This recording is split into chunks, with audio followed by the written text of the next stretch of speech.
every movie has random trivia. And here at Trivial Theater, I explore some of these movies and the random circumstances that make them the weird creations that we love. Happy Thanksgiving, everyone! This time I'm reviewing a holiday classic, a movie so stuffed with eye-rolling puns, cringy sexual innuendos, and baffling plot points, it would be rude to call it anything but a turkey. But I've hyped it up long enough. This is 2008's ThanksKilling. We get an opening graphic that tells us we're in 1621.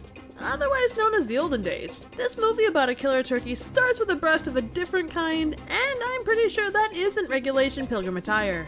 She bustily runs until she trips, and we find out her assailant is a turkey, who drops a compliment, nice tits, and then drops an axe. After random stock footage of people, we meet our main characters, a group of semi-stereotypical folks headed on Thanksgiving break. Billy is so hyped that he rips off his shirt, showing off a nice rack. Follow this up by a bra shot before we hit the 4-minute mark, and Kristen's snarky remarks, it's pretty deep. It's Thanksgiving, not Titsgiving. They start their epic road trip. We then get a pretty solid burn about Allie being a tad promiscuous. Please, Allie, your legs are harder to shut than the John Benet Ramsey case. Elsewhere, a sleeveless redneck's dog pisses on a talisman thing, and everything shakes, resurrecting our main antagonist.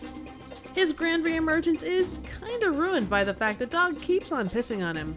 Our character's vehicle stalls, and they decide to camp and drink the night away. Darren goes all Blue's Clues, locating a startling piece of history, which leads to the origin story of the foul bird via interesting sepia tone animation. He follows up with this gem. Turkeyologists all over the world oh brother, know it as ThanksKilling. Yep, that's our film's title. We learn the bird emerges every 505 years, and... Let me guess, it's been 505 years later, right?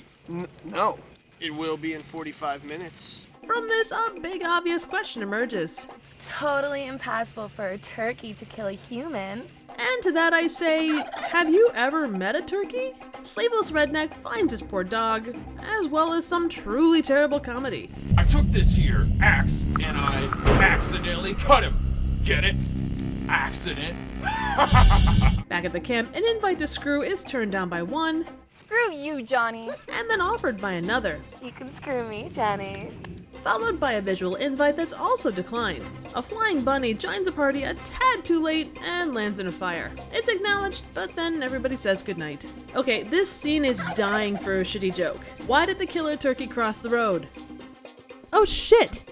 Even the thought of this joke is so bad, that guy lost his head.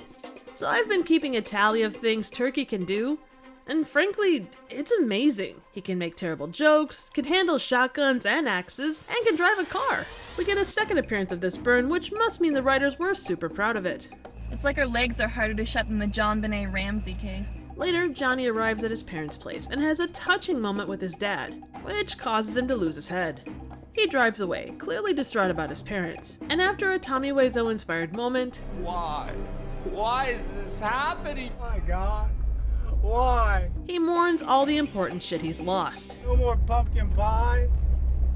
No more cranberry sauce? We learn that even a top-tier burn can go cold when it's said by the wrong person, At least her legs were harder to close than John Benet Ramsey's legs. follow up this disappointment with the discovery of Allie's body, along with a feather, and an extra small gravy-flavored condom. an argument breaks out that makes me think it was inspired by actual events. I don't know how to kill this turkey. I mean, hell, he's survived everything that we've thrown at him. No, we haven't done anything to stop him yet. Oh, yeah. Elsewhere, Turkey dons a disguise to fool Kristen's dad, who answers the door dressed as a turkey. They sit down and have a pretty deep discussion. I wasn't worried about the size of the fuck. I was worried about the age of the fuck. How old are you? 510 years old. Fuck it then, I guess you can say. Which ends with an accidental yet grievous insult. What an odd little duck. The group shows up, and it's clearly Kristen's dad who greets them. Billy makes the stunning deduction that that's not the sheriff, but Turkey gets away. Darren figures out how to banish the foul, but Billy storms off out of frustration. He's tempted by a cartoon turkey, which leaves him with the kind of indigestion that causes the shotgun and turkey to bust out of your insides. Turkey drops the movie's tagline, Gobble gobble, motherfucker. and later an Oscar-worthy moment ensues. The three remaining friends find Turkey tossing a salad in his teepee. And that's not a metaphor. He ends up taking an extra helping of iron straight to the face, and it lands him in a garbage bin. After a wrap up with a surprisingly evil laugh, our heroes depart. Unfortunately, the bin that they leave Turkey in is a radioactive material receptacle, which turns him into the atomic gobbler. Back at the house, Johnny makes a weird confession. I'm kind of glad all this happened. If not, I wouldn't have gotten this close to you. Which makes Darren go into the kitchen and get stabbed in the ass with a meat thermometer, have his tongue bitten off, and is still beating heart ripped out. Ouch. Johnny checks on him, and his kindness is rewarded with an electric carving knife to the abdomen. Kristen takes revenge by cooking Turkey's goose and yeeting his flaming corpse into a conveniently placed fire pit, which is good. But then she eats his drumstick, which feels like a bad idea given what happened to Billy. We follow that up with a family, plus a doofy guy in a hat sitting down to Thanksgiving dinner.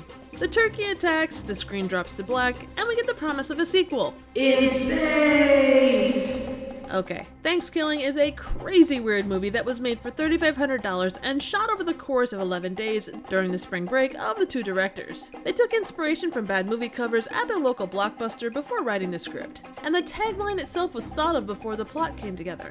Ultimately, Turkey's on-camera actions came from whatever comical things the writers could think of a killer turkey to do without giving them a ton of rhyme or reason.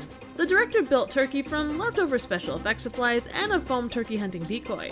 Unsurprisingly, there is only one deleted scene, which involved a flashback of Darren running through a cornfield. Although no sequels were initially planned, there is a sequel that was Kickstarter funded and came out in 2012. It's cheekily called ThanksKilling 3, and the plot revolves around Turkey offing everyone involved in the production of the mythical second film. On top of that, there's a musical called, creatively enough, ThanksKilling the Musical, which premiered in 2015. So you get exactly what you'd expect from a movie called ThanksKilling. This film is crazy and stupid, and the plot makes less sense than cranberry sauce in a can. But damn is it a fun ride. I genuinely LOL'd at some of the weird shit in this movie, and I was not expecting that. Now you could talk for hours about the uneven elements of this movie, but that's really not the point of this one. It was built to be offensive and funny, and it knows exactly what it is. ThanksKilling is ambitious beyond its $3,500 budget, and it succeeds in ways that it probably shouldn't have been able to. There aren't morals to take from this, and you shouldn't expect warm fuzzies. Unless Turkey pulls a chest burster on you, then get to a doctor quick because those aren't good warm fuzzies. If you want to take a ride with a movie that leaves you stuffed with bad puns but tons of laughs, ThanksKilling is definitely worth a watch. So what do you think? Suggestions for movies, trivial questions, comments, ratings, and a jaunty turkey hat would be appreciated. Thank you so very much for watching.